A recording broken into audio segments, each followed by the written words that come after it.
Heavy metal জনরাকে তিনি দিয়েছিলেন এক নতুন মাত্রা।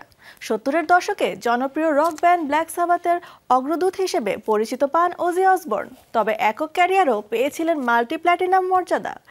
এ সব কিছু তার নাম বানিয়ে দেয় গডফাদার অফ হ্যাভি মেটাল বা প্রিন্স অফ ডার্কনেস। কিন্তু তার শেষ কনসার্টের মাত্র কয়েক সপ্তাহ পরই ভক্তদের জন্য এলো শোকাহত সংবাদ। 76 বছর বয়সে সবাইকে কাঁদিয়ে চলে গেলেন কিংবদন্তি রকস্টার। জন মাইকেল অসবর্ন থেকে আজকের ওজি অসবর্ন। হেভি মেটালের রাজা দীর্ঘ জীবন ছিল সিনেমার মতো। পড়াশোনায় মন ছিল না, তাই তো মাত্র 15 বছর বয়সেই স্কুল ছাড়েন। এরপর নির্মাণ শ্রমিক, কসাইখানার কর্মী, এমনকি গ্যারেজ মিস্ত্রি হিসেবেও কাজ করেন।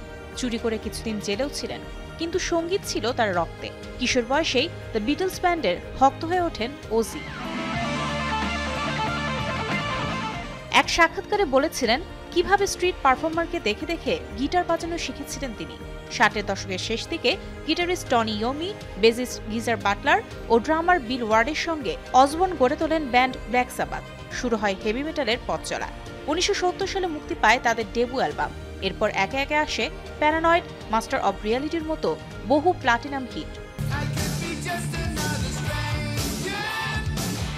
1978 সালে ব্যান্ড থেকে ছাঁটাই হলে অসবর্ন শুরু করেন একক career. Crazy Train, Goodbye to Romance, Flying High এগেইনের মতো হার্ড রক ক্লাসিক দিয়ে দুইবার Rock and Roll Hall of ফেমে অন্তর্ভুক্ত হন। অন্যদিকে গ্র্যামিজয়ী এই রকস্টারের মঞ্চের আচরণ ছিল পাগলামিতে ভরা। এক কনসার্টে জীবন্ত বাদুড়ের মাথা কামড়ে ধরার জন্য বিশ্বজুড়ে আলোচিত হন তিনি। শুরুর জীবনে মাদকাসক্তির কারণে নানা বিতর্কেও জড়িয়েছেন। পরে জীবনধারায় পরিবর্তন আনেন ওজি। রিয়েলিটি টিভি তারকা হিসেবে নিজেকে নতুনভাবে গড়ে তোলেন। 2022 সালে কমনওয়েলথ গেমসের সমাপনী অনুষ্ঠানে গান গাওয়ার পর বেশিরভাগ সময় মঞ্চ থেকে দূরে ছিলেন অসবর্ন। 2020 সালে জানান তিনি পার্কিনসনে আক্রান্ত। তবু অসবর্ন বিদায় কনসার্ট করতে চেয়েছিলেন। 5 জুলাই বার্মিংহামের অ্যাস্টনের বাড়ির কাছের ভিলা পার্ক স্টেডিয়ামে বসে শেষবারের মতো তিনি গাইলেন প্রিয় সব গান। কালো সিংহাসনে বসে হাত নেড়ে চোখ বড় করে এক অনবদ্য বিদায় নেন তিনি।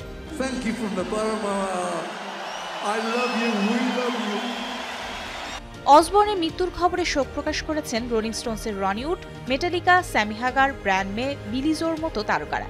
তবে তার সবচেয়ে কাছের বন্ধু ছিলেন প্রিন্স চার্লস ও সঙ্গীত জগতের আরেক কিংবদন্তি এলটন জন। সামাজিক মাধ্যমে তিনি লিখেছেন, প্রিয় বন্ধু চলে যাওয়ায় তার হৃদয় ভেঙে গেছে। হৃদয় ভেঙে গেছে ভক্তদেরও। তবে গানের এই দেবতা অমর হয়ে থাকবেন সুরে সুরে।